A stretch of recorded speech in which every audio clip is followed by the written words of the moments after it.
yet.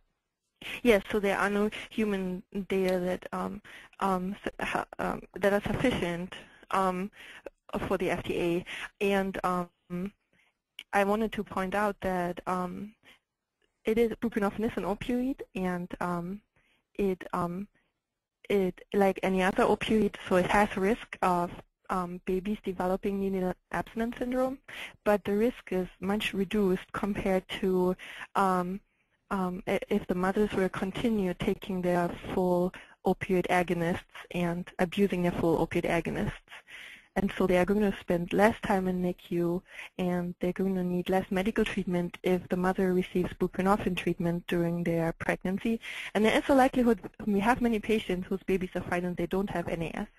However, if they, and this is, I think, what somehow the women sometimes don't understand is that if they do not use medication-assisted treatment, we don't think they're going to be effective in being abstinent during pregnancy.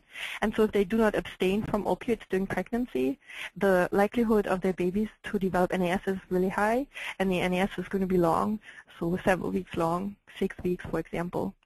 And so that is the risk-benefit assessment that I was talking about, that the physician has to discuss with the mother, and the nurses need to educate the mother about. Mm-hmm. Okay. So another question, what are the requirements for being able to prescribe various opioid replacement therapy drugs? And this person is saying in their geographical location, buprenorphine is easier to get prescribed.